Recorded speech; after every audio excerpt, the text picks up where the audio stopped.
வணக்கம் நண்பர்களே, நான் உங்கள் பிரியா. கடல் அமைதியாக இருக்கும்போது அது எதையும் மறைத்திருக்கிறது. நேற்றைய பயணம் ஒரு தொடக்கம் மட்டுமே. இன்று கடல் தனது முதல் சோதனையை ஆரம்பிக்கிறது. எபிசோட் 2, கடலின் முதல் சோதனை. கடல் அமைதியாக இருக்கும்போதுதான் அது மிகவும் ஆபத்தானது. சோழர்களின் கப்பல்கள் இருளை கிழித்துக் கொண்டு முன்னே சென்று கொண்டிருந்தன. ஆனால் கடல் இன்னும் தன் முதல் சோதனையை ஆரம்பிக்கவில்லை. இரவு முழுவதும் வானத்தில் நட்சத்திரங்கள் மட்டுமே. கடலில் எந்த விளக்கும் இல்லை. கப்பல்களின் மரம் சத்தமிட்டது. அலைகள் மெதுவாக கப்பல்களை தட்டின. ஒவ்வொரு வீரரும் கடலை பார்த்து கொண்டிருந்தான். அந்த பார்வையில் பயம் இல்லை, ஆனால் ஒரு மரியாதை இருந்தது. அந்த கப்பலில் ஒரு வயதான நாவிகன் இருந்தான்.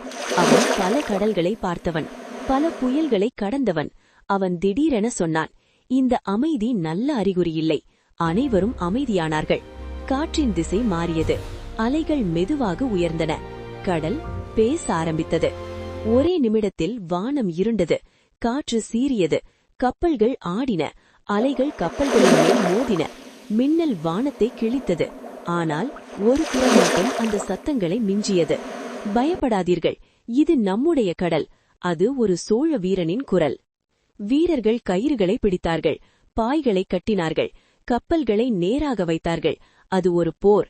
எதிரி மனிதன் அல்ல, எதிரி கடல். ஒவ்வொரு அலைக்கும் அவர்கள் தைரியத்தால் பதில் கொடுத்தார்கள். பல மணி நேர போராட்டத்துக்கு பிறகு காற்று மெதுவானது. மழை நின்றது. வானம் மீண்டும் திறந்தது. கடல் தோற்றதா? இல்லை, கடல் அவர்களை ஏற்றுக்கொண்டது. அடுத்த காலை தூரத்தில் ஒரு நிலம் தெரிந்தது. அது நண்பரா அல்லது எதிரியா? அந்த நிலம் எந்த வரலாற்றை மறைத்திருக்கிறது? இதன் தொடர்ச்சி எபிசோட் 3. இப்படிப்பட்ட தமிழ் சரித்திர கதைகளுக்கு சப்ஸ்கிரைப் பண்ணுங்க. அடுத்த கதையில் சந்திப்போம். இந்த காணொளி சாண்டில்யன் அவர்களின் கடல் புறா நூலால் தூண்டப்பட்ட ஒரு சுய விளக்க கதையாக்கம்.